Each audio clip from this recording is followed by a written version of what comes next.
ঢাকা ৮ আসনের স্বতন্ত্র সংসদ সদস্য প্রার্থী উসমান হাদিকে কারা গুলি করেছে? আজ দুপুরে নির্বাচনী প্রচারণার সময় মোটরসাইকেলে করে আসা দুর্বৃত্তরা রিকশায় থাকা হাদিকে গুলি করে পালিয়ে যায়। এ ঘটনায় রীতিমতো তোলপাড় চলছে। ঘটনাস্থলে ছুটে গেছে সেনাবাহিনী, র্যাব, পুলিশ। আলামত সংগ্রহ করছে সিআইডি। ইতিমধ্যে গুলির সিসিটিভি ফুটেজও সামনে এসেছে।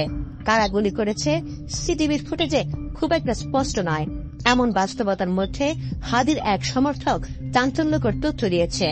উসমান হাদির ক্যাম্পেইনে কাজ করা এই যুবকের ভাষ্যমতে যারা গুলি করেছেন তারা হাদির ক্যাম্পেইনে আজকে সহ আরো 2 দিন কাজ করেছেন। ক্যাম্পেইন চলাকালীন সময় তারা কখনো মুখ খুলেননি, মূলত মুখে মাস্ক লাগিয়ে প্রচারণায় অংশ নিয়েছেন তারা।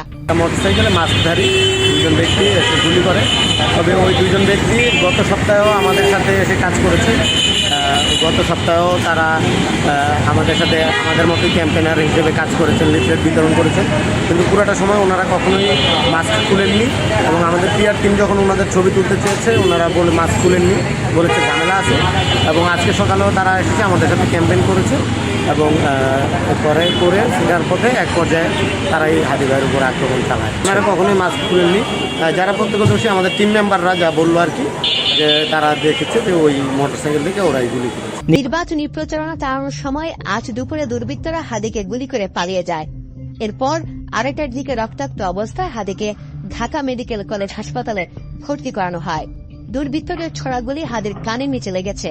তিনি এখন লাইফ সাপোর্টে রয়েছেন বলে চিকিৎসকরা জানিয়েছেন। হাদিকে হাসপাতালে নিয়ে আসা মিসবা ঘটনার বিবরণ দিতে গিয়ে বলেন, জুমার নামাজ পড়ে মতিঝিল বিজয়নগর কালভার্ট এলাকা দিয়ে রিকশায় যাচ্ছিলেন হাদি। তখন 2 মোটরসাইকেল আরোহী এসে খুব কাছ থেকে গুলি করে পালিয়ে যায়। গুলিটি তার বাম কানের নিচে লাগে। সঙ্গে সঙ্গে তারা রিকশায় করে হাসপাতাল নিয়ে যায় হাদিকে। হাদিকে যখন জরুরি বিভাগে আনা হয় তখন তার অবস্থা ছিল অত্যন্ত আশঙ্কাজনক। তাকে সিপিআর দেওয়া হয়েছে।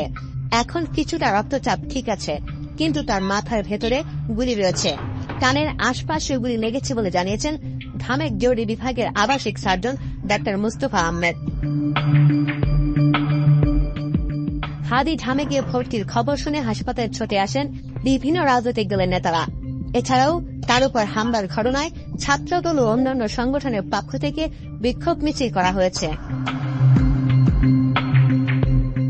শরীফ উসমান হাদির উপর এমন হামলা দেশের জন্য অশনি সংকেত। হাদিকে গুলি করার ঘটনা শুধু একজন ব্যক্তিকে টার্গেট করা নয়, এটি দেশের অস্তিত্ব ও শান্তি শৃঙ্খলা বিপন্ন করার অদ্ভুতপূর্ণ চেষ্টা বলে মন্তব্য করেছেন বিএনপির ভারপ্রাপ্ত চেয়ারম্যান তারেক রহমান। এদিকে 14 নভেম্বর এক ফেসবুক পোস্টে হাদি জানিয়েছেন তাকে হত্যা, তার বাড়িতে আগুন সহ তার মা, বোন ও স্ত্রীকে ধর্ষণের হুমকি দেওয়া হয়েছে। উসমান হাদি লিখেছেন, গত 3 ঘণ্টায় তার নম্বরে আওয়ামী লীগের খুনিরা অন্তত 30টা বিদেশি নম্বর থেকে কল ও টেক্সট করেছেন।